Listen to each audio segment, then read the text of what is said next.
tanto, que estamos ante la cuna de la civilización occidental o no? Yo creo que sí, pero esta es una opinión polémica, ¿no? Depende de quién estuviera aquí compartiendo, pues no estaría de acuerdo, pero yo creo que sí, que la continuidad entre el mundo sumerio y la civilización occidental, a través de muchos pasos intermedios, es evidente, sí. ¿El pueblo sumerio cuándo nace? Se habla de 3.000 años antes de Cristo, por ejemplo, pero vemos que las primeras culturas sumerias ya hablan de 9.500, 10.000 años antes de Cristo. ¿Es así? Bueno, no tanto. Hay que diferenciar entre lo que es la civilización y luego la civilización sumeria. Hay un proceso desde el 10.000 aproximadamente antes de Cristo, a partir del momento en que los habitantes de la Tierra pues empiezan a domesticar plantas y animales, que es el proceso del Neolítico, y a partir de ahí se asientan en unos espacios concretos y empiezan un largo proceso que les llevará o culminará con la aparición de la ciudad y el mundo urbano y por tanto la civilización. Entonces, el mundo sumerio, como tal, como civilización sumeria, la habríamos de situar como muy temprano, del 3300 antes de Cristo, que es el momento que aparecen los primeros textos a partir de los cuales nosotros podemos hablar de sumerios, con gente con lengua sumeria. Porque el problema de atribuir a una civilización con un nombre concreto es a través de la nomenclatura de la lengua hablada. Nosotros podemos clasificar la humanidad por las lenguas que hablan. Los semitas serían árabes, hebreos, acadios, y luego los sumerios. Entonces los sumerios es un pueblo especial porque es el único pueblo que habla esa lengua. No tenemos ningún otro parentesco con ningún otro pueblo lingüísticamente que se parezca. Entonces la primera referencia de la primera lengua escrita parece ser que es la sumeria, y eso lo tendríamos que datar aproximadamente entre 3.300, 3.100. ¿Qué tipo de escritura tenían ellos? Ellos utilizaban una escritura que es el cuneiforme. Lo que pasa es que también ha habido una evolución. Empezaron con una escritura de tipo pictográfica, es decir, a partir de signos, de realidades tangibles que pasaron a tablillas, y luego se abstrayeron del dibujo y lo tradujeron a cuñas mediante pues un cálamo estilizado que mediante presiones sobre la arcilla pues hacían pequeñas cuñas, que es el nombre de cuneiforme. ¿Es posible que los sumerios fuesen una tribu proveniente de fuera, posiblemente de las estepas, por ese origen concreto que antes comentabais, o no? Porque se especula sobre un posible origen anatolio, la actual Turquía, ¿no? O del oeste de la India, o de la península arábiga, o de algún lugar cercano del mar Caspio. Sí, es que se han propuesto muchas cosas. Concretamente, esto que dices de Anatolia, pues se propuso porque en Anatolia, en el cuarto milenio, se encuentra una cerámica parecida a la que después encontramos en Mesopotamia, en torno al 3500. Entonces se dijo, bueno, pues podían provenir de allí. Pero otra gente, a partir de comparación lingüística, dice, hombre, pues no, podían estar emparentados con las lenguas drávidas de la India. Podrían venir de allí. Pero después, a partir de análisis de mitos o de la literatura sumeria, se han propuesto, pues eso, que venían de las estepas, que vinieran incluso del Golfo Pérsico. Que el Golfo Pérsico, en época de la glaciación, sería una zona seca, y que la civilización sumeria, en origen, hubiera surgido allí. Después, cuando sube el nivel del mar, pues se hubieran trasladado hacia la zona de la Baja Mesopotamia. Es decir, que teorías hay muchas. Mi opinión personal, si puedo darla, es que los sumerios no venían de ningún sitio. Yo lo comparto eso. Sí, siempre estuvieron allí, yo creo. Porque es una civilización que nace de la noche a la mañana. Y intentar buscarle explicaciones es algo... Siempre es curioso, ¿no? Siempre tendemos a intentar racionalizarlo todo, intentar buscar explicaciones, y parece como que siempre, en el caso, pues... de lo más racional y científico, siempre quieren intentar ver que la civilización sumeria proviene de alguna parte, pero es que hay tantas teorías, como decís vosotros, que es ilógico intentar dar una respuesta racional, es imposible. Vamos ya que estamos en este contexto, vamos a racionalizar un poquito el mismo, y para que quede la cosa como muy en constancia de que lo hemos aprendido. Pueblo sumerio. No hay otro pueblo que tenga la misma lengua. No. Es el único pueblo. La raíz, 3.500, para ir bien, antes de Cristo. Las primeras tribus. Sí, aproximadamente. Sí. Los primeros textos son 3.300, y aún así no se puede decir que aquello que se hable es sumerio. Se supone que es sumerio, pero no se puede decir. Con seguridad, que sería 2.900, 800, sí, aproximadamente. Pero yo creo que podemos ser un poco más osados y decir, no, claro, si en el 3.000... Es verdad lo que dice Felipe. O sea, no está seguro que los primeros textos sean sumerios. Pero es muy posible, muy posible que lo sean. Pero también contad con que hay en las tablillas que vosotros habréis traducido, habréis contemplado, pues hay también referencias a historias más antiguas todavía, con lo cual eso implica que esa civilización tenía conocimientos de historias muy atrás en el tiempo. Y cosas muy interesantes también, no solo de historias, sino de pueblos. Porque en los textos encontramos palabras que pertenecen a gente que no son sumerios y que no son acadios. Y que nosotros, como no sabemos quiénes eran, les llamamos el pueblo X, que suena muy mal, pero es como los llamamos porque no sabemos quiénes son. Los acadios dices que son los que le pusieron ese nombre de sumerios. Sí. ¿Los acadios eran vecinos suyos o era un pueblo, o estos sumerios eran tribus nómadas que iban recorriendo desde Anatolia, Turquía, por aquí a zona y luego fueron a parar? ¿Dónde se establecieron? ¿En Mesopotamia, lo que es hoy Turquía? No, lo que es hoy Irak. Irak, perdón, Sí. Lo que es hoy Irak, ¿no? Sí. Se establecieron allí, En el sur de Irak. en el sur de Irak, pero era un pueblo nómada. No, desde que nosotros tenemos noticias, no. O sea, es un pueblo sedentario. De hecho, son los que crean la vida urbana. O sea, nómadas no. Que en origen, que en la prehistoria más remota pudieran haber sido nómadas, eso no lo podemos controlar. Pero desde que tenemos textos, datos, no, son un pueblo sedentario. ¿Conocían el caballo, por ejemplo? No inmediatamente, el caballo se domestica más tarde. Ellos, sobre todo el sistema que tenían de transporte en Mesopotamia, no requería un transporte terrestre. De hecho, la domesticación del caballo y el camello fueron bastante más tardías porque tenían la autopista de la antigüedad, que es el Éufrates. Entonces, no necesitaban tampoco ningún tipo de transporte terrestre imprescindible. Utilizaban el onagro.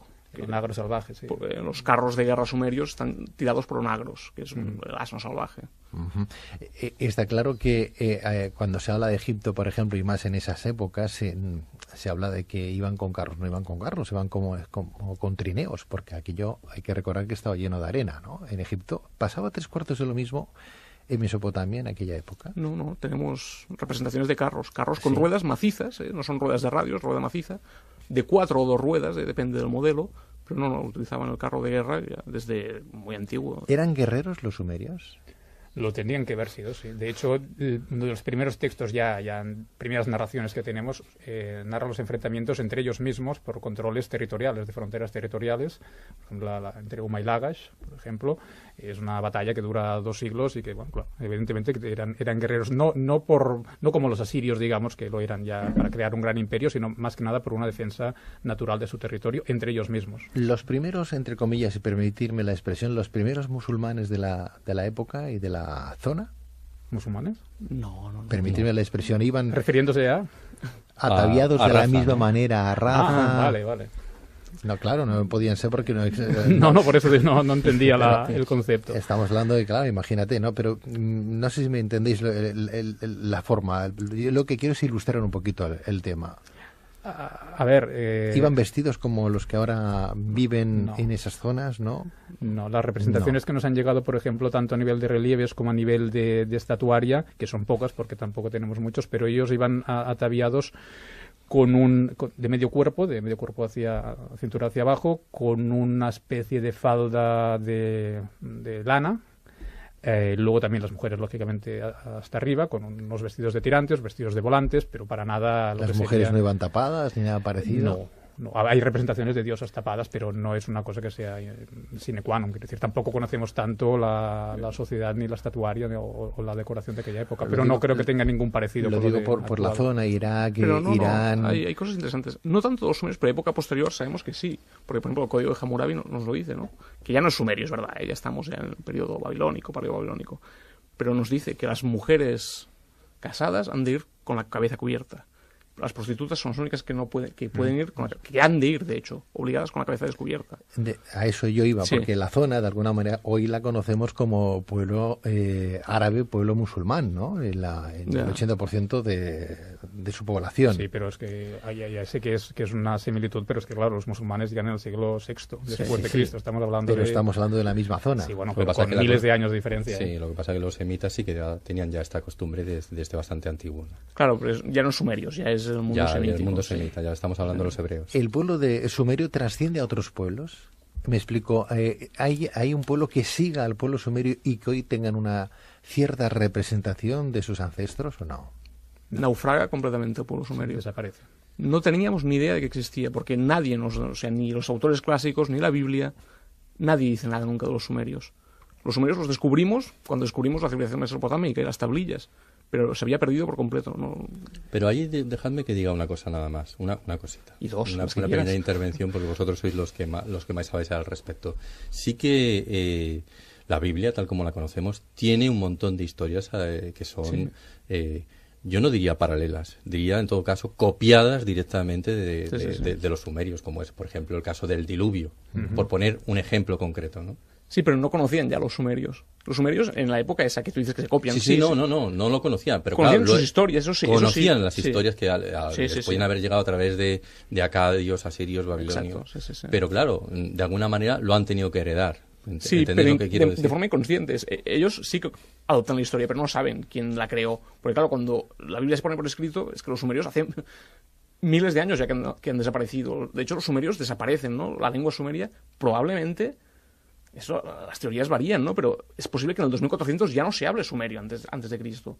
Imagínate, con la Biblia, según quien se pone por escrito, te dirá en el siglo VI, pues claro, hace 2000 años que no existen los sumerios. O sea, sí conocen sus historias, pero no saben quién son. Exacto, pero lo que pasa es que yo siempre he dicho que las historias que se han escrito dentro de la Biblia son precisamente historias ya de muy segundas, ¿no? Sí. Entonces lo que les llega es precisamente un retazo de una historia como mucho más completa, ¿no? Pero como digo, el diluvio hay muchas más. El Dilmun, que vosotros conocéis, que es el paraíso, ¿no? Precisamente de los sumerios, es la historia de la epopeya de la creación y es sumerio. Y sin embargo luego ellos lo adoptan como lugar del paraíso donde estarán Adán y Eva, ¿no? Pero hay muchas historias. ¿De qué población estamos hablando en esa época? 3000 años antes de Cristo. Personas, ¿cuántas personas? Uf. Es muy complicado siempre. Mira, yo acabo de venir por poner un caso, de estar con un grupo en Ampurias y me han hecho la misma pregunta, en Ampurias. Y ya es difícil contestar en Ampurias cuánta gente vivía. Porque si no tienes un censo, digamos, un documento que te diga exactamente, es muy difícil. Porque ponte a contar, suponiendo que tengas una ciudad excavada en su totalidad, que no tenemos ninguna, que nunca tenemos, has de hacer unos números muy artificiales. Has de saber, primero, que todas aquellas casas estén ocupadas a la misma vez.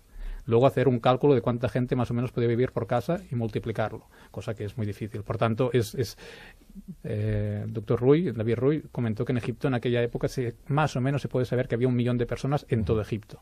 Tanto una ciudad sumeria, por hacer un paralelo y sin tener datos, pero que podía tener Uruk, una ciudad la más grande más o menos y ahora conocida, de 400 hectáreas, que podía tener 2.000, 3.000 personas. Me parece que quizá un disparate para una misma época, ¿no? Pero no lo sabemos con certeza. Es de las cosas más difíciles que hay, que tampoco es una cosa que nos quite el sueño, porque tampoco aporta mucha más información. En cualquier caso, Egipto se sabe qué población vivía en Egipto. Y Sí.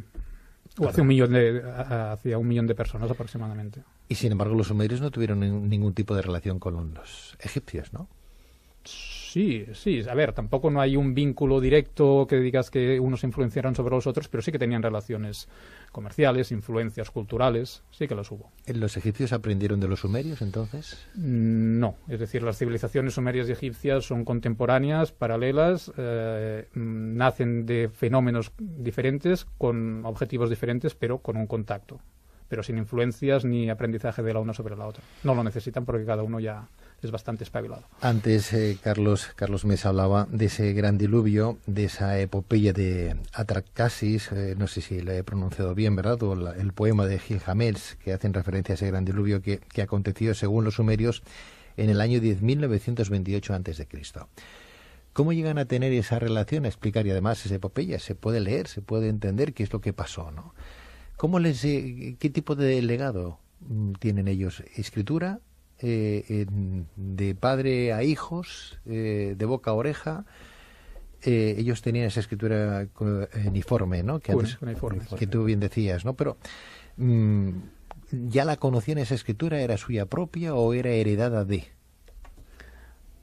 Jordi lo contestará mejor, que es filólogo, pero vamos, la escritura cuneiforme... metiendo en un gran problema. No, la escritura cuneiforme surge por un fenómeno muy, muy simple y que entenderemos todos, que es el aspecto práctico del comercio y de la economía. Lo que decía al principio, en un principio se desarrolla un tipo de escritura pictográfica elemental, y a la mínima que ven que esto no es suficiente deciden abstraer la simple representación de la materia y como no puedes representar toda la materia, todos los elementos, no los puedes representar porque no acabarías nunca, pues hay que abstraerse del dibujo y ir a algo más abstracto. Y eso lo consiguen pues desde el momento que un elemento ya no representa un objeto, sino que representa un sonido. Y a partir de ahí, la manera que ellos tienen de gráficamente representar aquella cabeza de buey que antes dibujaban, pues ahora lo hacen con un sistema más esquemático, primero representándola con el útil, que es un cálamo biselado y que hace una forma de cuña, y que luego al perder ya cada vez más la semejanza con el dibujo, pues queda una abstracción, y esa abstracción es el sonido. Entonces, a partir del sonido pueden representar cualquier cosa. Un poco pasa lo mismo con la escritura de los egipcios, ¿no? Que también deriva al hierático, para simplificarlo. Bueno, pero no es por así.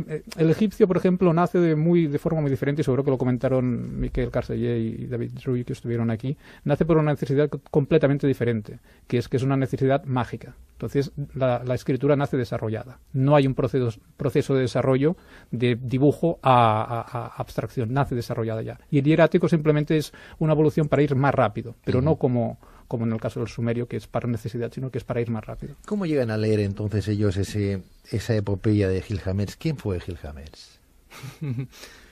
Gilgamesh, según la tradición sumeria... ¿Fue un rey? Sí, es un rey de la ciudad de Uruk. Que si lo tuviéramos que situar cronológicamente... Uno de los primeros reyes que hizo en la ciudad de ese estado, ¿no? Lo que nos ha delegado a día de hoy los sumerios. Sí. O sea, según la lista real sumeria, que es un documento muy importante, podríamos situar Gilgamesh en torno al 2700 a.C. Eso no quiere decir que sea un personaje histórico. Aquí hay mucho debate. Yo, por ejemplo, creo que no fue un personaje histórico, pero mucha gente defiende que sí, que lo fue, ¿no? Pero la historia de Gilgamesh se puede seguir bien a partir de las tablillas que se nos han conservado. Se conoce sobre todo por tradición oral, porque las tablillas tienen una formulación, una retórica que denota claramente que ha habido un proceso previo de transmisión oral y que después se pone por escrito. De hecho, la versión más completa que nos ha llegado es muy tardía, es de la biblioteca de Asurbanipal, que es del siglo VII. Y sin embargo estamos diciendo que es un personaje, pues eso, del 2700 a.C., ¿no? O sea, se transmite su historia de forma oral y después se pone por escrito.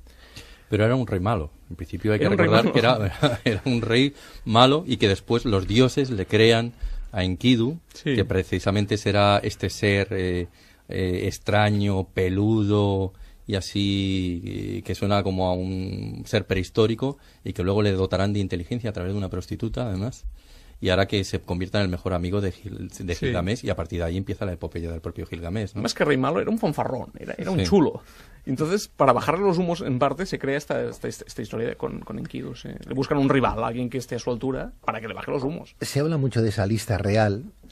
Como texto, se habla de la epopeya de Atracasis y del poema de Gilgamesh, que hacen referencia a ese gran diluvio de ese Noé que nos habla en la Biblia, ¿no? La lista real, ¿qué es lo que dice? ¿De qué habla? ¿De dónde viene? Bueno, la lista real es un conjunto de tablillas donde se da toda una genealogía desde el inicio, en principio, de la primera ciudad donde desciende la realeza por parte de los dioses, que es Eridu, y a partir de ahí se desglosa toda la genealogía de reyes y de dioses que ostentaron la realeza de ciudades hasta llegar a la ciudad de Isin, en el siglo XVII, antes de Cristo. 19. Y esto, claro, es un proceso a la inversa. Esa lista la hace algún rey. Claro, la hace el último rey de la lista, que se quiere hacer heredero, descendiente, que le den la autoridad, porque él ha sido descendiente desde el principio de los tiempos. ¿Y eso es fiable? Porque estamos hablando de una lista de ¿cuántos siglos? No lo es, porque es que además la lista está compuesta de una forma que, bueno, si te la pones a leer ya dices que, bueno, textualmente dice la realeza descendió sobre la ciudad de Eridu y tal rey reinó en Eridu 10.600 años. Eridu. En Eridu. Eridu, que estaba también en Mesopotamia ya. Sí. Es la ciudad más meridional de Mesopotamia. Uh-huh. O sea que este rey, ¿quién fue el que está al final de la lista, que quiso hacer esa lista?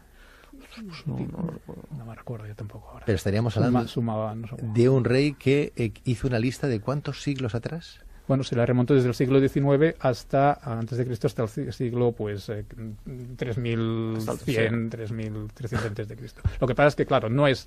Él tenía, quizá, la cronología, pero que fuera descendiente directo, evidentemente no.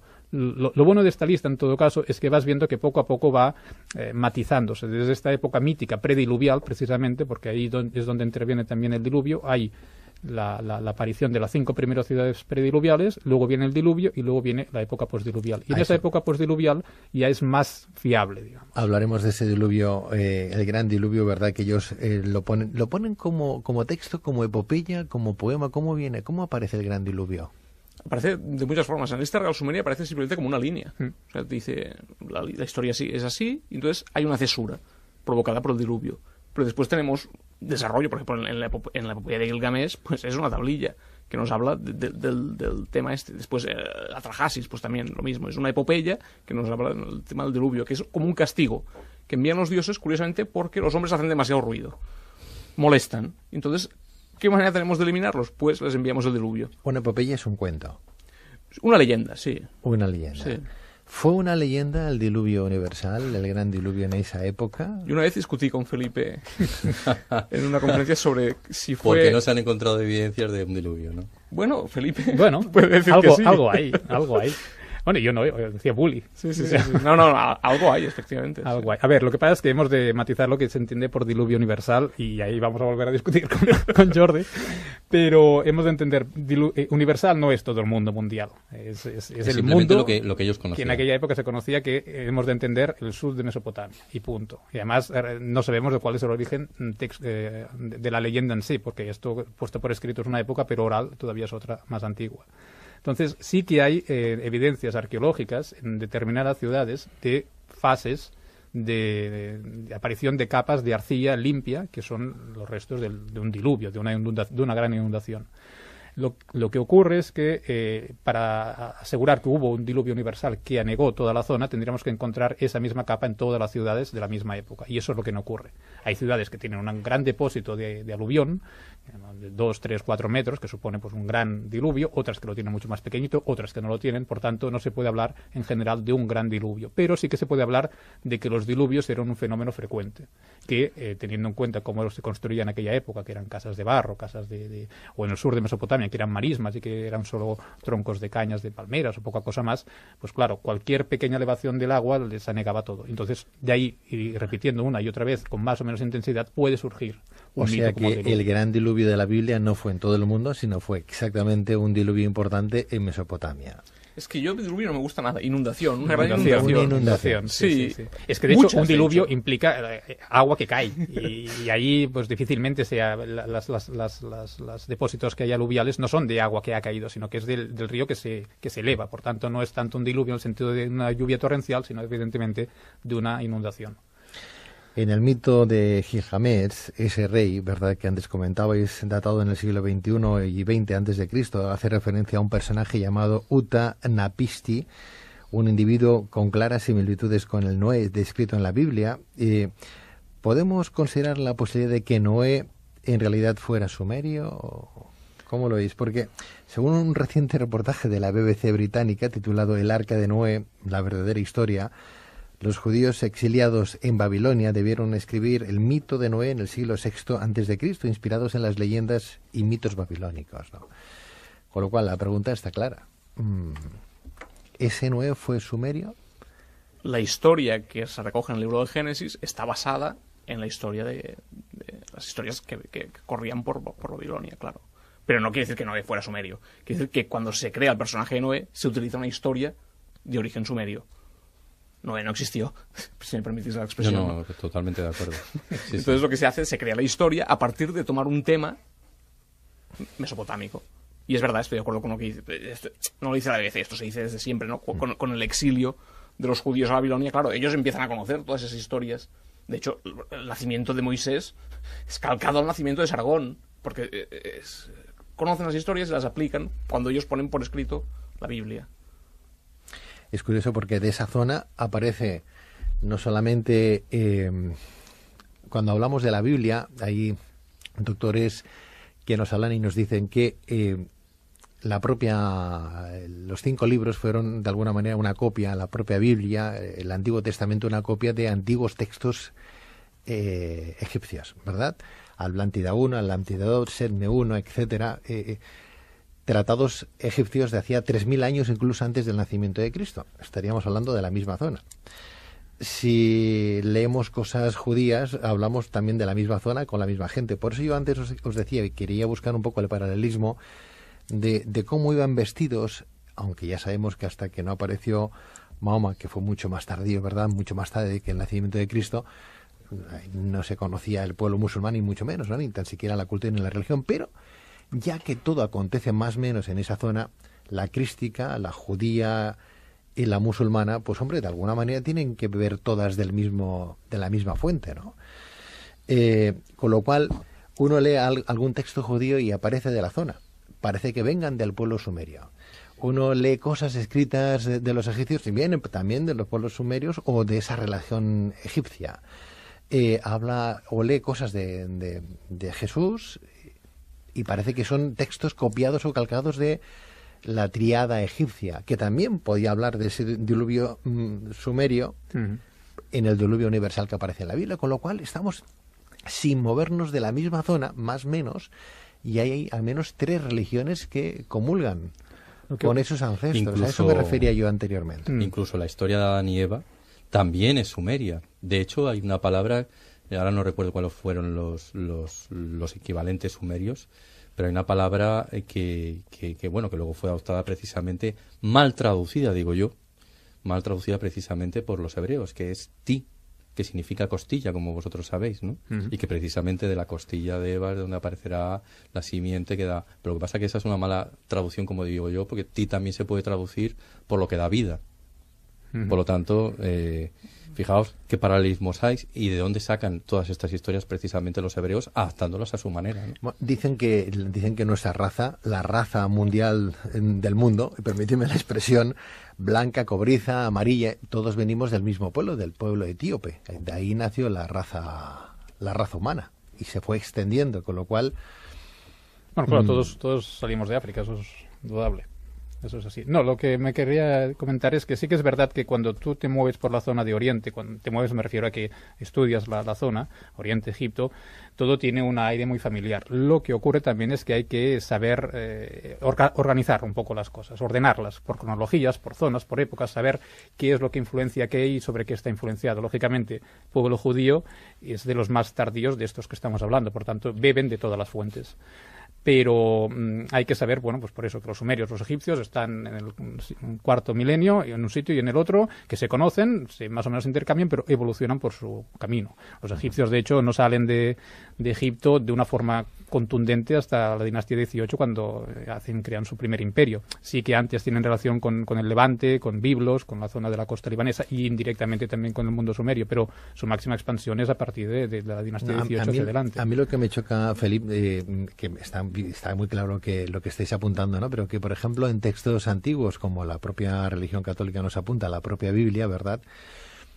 Relatos como este, que el diluvio universal es un texto sumerio, pero eso lo explicas a según qué gente y te tachan por loco o que no estás informado, ¿no? Porque cuando te mezclas con temas religiosos y según con quién hablas, pues has de ir con cuidado. Yo he hecho muchos cursos sobre historia, sobre el origen de la Biblia, por ejemplo, y lo primero que hago cuando empiezo la primera clase es decir, una cosa es la historia, la otra cosa es la fe. Claro. Y yo no me voy a meter con lo que creáis y con lo que no creáis. Entonces yo a partir de aquí os explico cómo surge la Biblia y sobre qué se basa. Pero, claro, si te metes con según qué gente que no es abierta, pues entonces ya, claro, te tacha de lo que quiera. Pero hay que ser un poco, primero, respetuoso con todos los textos y todas las creencias y luego ir a buscar la verdad histórica. Fíjate que cuando se habla mucho también del pueblo sumerio como si hubieran llegado o descendientes, el que enriza mucho también el rizo, ¿verdad? Permitirme la expresión, es cuando hablan de la Atlántida, ese continente desaparecido hace 12.000 años. Bueno, de 10.900 años, 10.950 años, cuando de alguna manera aparece ese diluvio universal, entre comillas, al 12.000 antes de Cristo, que es la desaparición de la Atlántida por Platón, ¿verdad? Uno piensa, pues tampoco pasó no hubieron tantos miles de años, 2.000 años nada más. Suponiendo lo cual, que la Atlántida exista. Ahí voy. Entonces ahí ya... ¿El pueblo sumerio no habla de la Atlántida en absoluto? ¿O de alguna tierra, no sé, o de otro pueblo que les infundieran algún tipo de rasgo, característica, explicación? ¿No? También es verdad que el pueblo sumerio, o sea, en su literatura no nos informa sobre sus orígenes nunca, no nos dice nada sobre el tema, pero no hay referencia. Atlántida ni nada. No se preocupaban tampoco demasiado de temas así filosóficos ni históricos. No. Parece que todo lo daban siempre por hecho, ¿no? O sea, históricos... los dioses los habían puesto ahí y a partir de ahí ellos ya estaban contentos y todo se debía simplemente a los dioses. Hombre, si les llega un diluvio de hacía, pues estamos hablando de un pueblo de 3.000 años, y en esa epopeya o bien en ese poema también les habla de ese gran diluvio de 10.928 antes de Cristo. O sea que les está hablando de 7.000 años antes sin tener escritura. Uno puede pensar, bueno, pues a lo mejor también les llegó algo de la Atlántida. No. Que aparezcan los textos, no. Yo, porque nunca me gusta decir que no todo, aunque en este caso sí que digo que sí, pero dejo una pequeña puerta abierta más que nada en todas las civilizaciones, porque hay que tener en cuenta una cosa. Cualquier civilización, incluso la romana, la más próxima que queráis, primero, no tenía intención de dejar nada para los demás, y menos para unos arqueólogos de 3.000 años después. Segundo, no escribían todo lo que hacían. Tercero, de lo que escribían, la mitad o 3/4 partes eran cosas contables y banales. Por tanto, nunca, jamás, de los jamases, tendremos la información completa de ninguna civilización. Pero en el tema este de la Atlántida, no. Los sumerios no dejaron nada, ni dudo que lo dejaran si ¿Qué significa? Fueron los primeros que crearon una ciudad-estado, ¿no? Sí. Sí, ellos crean la ciudad, sí. O sea, los seres humanos vivían en tribus, en poblados, que iban haciéndose cada vez más grandes y se unían cuando venían conflictos, ¿verdad? Y una ciudad-estado era una ciudad, un grupo de tribus, ¿verdad? O de poblados, regentadas por un señor. Sí, es que una ciudad... Claro, hay miles de definiciones de ciudad, ¿no? Pero una ciudad es una aldea compleja, con mayor tamaño y con gente que ya no se dedica simplemente a la agricultura, sino que es con especialistas, gente que se dedica a todo tipo de tarea a tiempo completo, incluso especialistas en la guerra. Y entonces, normalmente, pues una ciudad es un recinto que sea muralla para protegerse de las agresiones exteriores. Pero básicamente es eso, es una aldea compleja, una aldea de mayor tamaño y con complejidad social. Y política, obviamente. Y muy interesante, porque además habían desarrollado todo tipo de leyes incluso totalmente válidas en la actualidad. Fijaos lo bien que diseñaron esas leyes. Y aparte, eran gente que también tenían sus propias escuelas. Sí. Con lo cual, pues bueno, estamos hablando de una ciudad de estado donde se desarrollaba la civilización poquito a poco y además muy parecida quizá a lo que conoceríamos luego más tarde, ¿no? Carlos, con su jerarquía, el rey, su corte, sí, sus asesores, ¿sí? Bueno, quizá yo este tipo de cosas una prefiero sociedad que hablen completamente ellos, ¿no? Administrada, jerarquizada y con sus notables, con sus escribas, con sus sacerdotes, con todo lo que ¿Habían implica. esclavos? No. No tenían esclavos. No. Es curioso en el concepto grecorromano del término más conocido, como igual que en Egipto no habían. Una cosa es que hubieran sirvientes. La figura del esclavo, en tanto jurídica, sí que existía. Por ejemplo, sí que hay leyes que hablan de esclavos, pero habríamos que ver qué tipo de esclavitud es, qué tipo de ser, porque, por ejemplo, un esclavo se podía casar con una libre y liberarse de la esclavitud. Entonces, no es un concepto del esclavismo grecorromano. Habrían sirvientes que lo pasaban muy mal y que lo hemos traducido con el término de esclavo. Pero sin embargo, los hombres de las cabezas negras, a su vez, son esclavos de los Anunnaki, ¿no? Cabe recordar, porque ellos son desarrollados, de los dioses, claro, o sea, han sido desarrollados precisamente para servir a esos dioses, ¿no? Claro, sí. Buen término ese, los Anunnakis. Háblame de los Anunnakis, por favor. Hablarme de los Anunnakis, que son dioses que llegan del cielo. Sí, bueno, todos los dioses en principio provienen de ahí. En principio habían dos grandes grupos de dioses y, bueno, unos eran los que los habían creado, los otros trabajaban para ellos. Estos se cansaron de trabajar para los grandes dioses y decidieron hubo un conflicto y entonces a partir de ese conflicto decidieron crear a la humanidad para que sirviera a todos los dioses. Es decir, de los dos grupos de dioses que unos servían a los demás, dijeron, oye, somos dioses como vosotros, por tanto, aquí que venga otro y que haga el trabajo. Y de ahí salimos nosotros. De los Anunnakis. ¿Es cierto que entre el Tigris y el Éufrates, más o menos, podría haber estado el paraíso, el Edén? Hay muchas teorías. Se ha situado en muchos sitios, ¿no? Por ejemplo, también en la península de Bahrein, ¿no? Uh-huh. También se ha situado por allí. ¿Los Anunnakis podrían ser los dioses que aparecen en la Biblia, aquellos ángeles que llegaron del cielo y se unieron con las mujeres de los hombres? Los gigantes, sí. No, es que los Anunnaki en realidad es la asamblea de los dioses. Los dioses mesopotámicos se reúnen en la asamblea y reciben el título de los Anunnaki. O sea, es el título de la asamblea. Y ese capítulo que dices tú, pues es que se ha escrito mucho sobre ese tema de Génesis 6, ¿no? La unión de Los Nefilim. los Nefilim, que son los gigantes, de hecho, o sea... Es que de hecho, bueno, eso es por esa literatura alternativa que hay ahí, que hace ver esos gigantes de la antigüedad con los gigantes que también aparecen en todas las narraciones de los sumerios, ¿no? Y entonces esa similitud entre gigantes es la que convirtió precisamente a los Anunnaki en Nefilim en esos libros alternativos, como digo yo. Bueno, pero es que las historias estas de los Nefilim que dices, yo más que con los sumerios lo vincularía con el mundo cananeo, porque en el mundo cananeo se habla de los Refaim, los Rapauma, que son precisamente eso, ¿no? Son gigantes. Exacto. Bueno, gigantes según la Biblia, según los textos cananeos no son gigantes, simplemente son los seres de más allá. Pero sí, la Biblia los traduce como gigantes. Pero es que historias de gigantes, de hecho, son transculturales, es decir, las tenemos en todos sitios y es comprensible, ¿no? Porque esa gente entraba en contacto con huesos de dinosaurios, por ejemplo, y de alguna manera tenían que explicar eso, ¿no? Y de ahí se crean las historias de gigantes. Y eso explica que en todo el mundo hay historias de gigantes, porque topan con huesos inmensos que ellos no pueden explicar de ninguna forma, y se crean estas historias etiológicas, ¿no? De explicar a posteriori qué demonios es eso. Yo creo que el origen de esas historias de gigantes, que digo que están en todas las culturas, sería ese. Bueno, no es que lo diga yo, es que está bastante aceptado. Este pueblo sumerio, ya cuando se han convertido en ciudades-estado, están amuralladas, ¿sí? Estamos hablando de adobe. Sí, sí, sí. Bien. Con sus ciudades bien creadas, sus casas. Tenían, entiendo yo, que sus lugares de esbarjo en catalán, de ocio, Sí. gracias, sí. Sí. Era una especie como las ciudades romanas, eran aseados, los sumerios se lavaban, había agua corriente, lo digo por la proximidad también de los ríos, dentro de sus, no sé, o eran como los egipcios que se lavaban mucho y se ponían una peluca porque iban todos rapados. Hombre, de los egipcios también hay que diferenciar lo que se ve de lo que es. Porque una cosa son las pinturas bonitas de las tumbas, la otra cosa es la vida diaria de las casas egipcias. No todo el mundo era tan perfecto, ni tan maravilloso, ni olía tan bien, seguro. No nos dejemos engañar. En cuanto a si las ciudades sumerias eran limpias y eran... La arqueología ha demostrado que, no siempre, no digo nunca, pero no siempre han habido sistemas de canalización. Comparados con las ciudades romanas, nada que ver. Precisamente, viniendo tan purias, aquello es como ahora. Entonces, claro, no, eso no había y no lo hubo hasta muy tarde. Que fueran más o menos limpios, que estuvieran... Eso dependía un poco también del tipo de ciudad. Si era una ciudad pequeña, que quiere decir que las casas estaban más juntas las unas a las otras, más hacinados los unos con los otros, y eso a la fuerza tenía que obligar a un tipo de sanidad, si no pública, pues por lo menos que cada uno se intentara apañar como se pudiera. Pero en general las ciudades tampoco son tan pequeñas. Estamos hablando de Uru, que es la prototipo, pero la más exagerada, que son 400 hectáreas, muchas de las cuales también ocupadas por recintos públicos.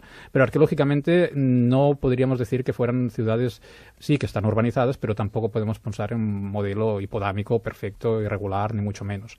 Aún así, también precisamente por la proximidad del río, tampoco tendrían la necesidad de tener un sistema perfectamente reglamentado de aguas residuales. Es decir, teniendo yo, por proximidad y antropología, cuando estamos excavando en Siria y estamos viviendo en las mismas aldeas que la gente, bueno, en Karakusaka ya no habían cloacas ni había nada, ya la gente tenía su baño y su pozo negro y ya te apañarás. Y el río lo tenían al lado, y si se querían bañar, pues iban al río y se bañaban. No tenían una necesidad de tener una infraestructura perfectamente organizada de sanidad. Y esto se puede extrapolar al pasado y más por las evidencias arqueológicas de casos. Los sumerios era un pueblo que tuviera una cierta relación con sus coetáneos y pueblos vecinos. Permitirme siempre las analogías o los parangones, ¿no? Eran muy fenicios, por ejemplo, les gustaba el intercambio o no, el trueque. Necesitaban el intercambio, porque la cuestión que más define la civilización mesopotámica es que en la Baja Mesopotamia no hay nada. Solo hay una gran riqueza agrícola, pero no hay piedras preciosas,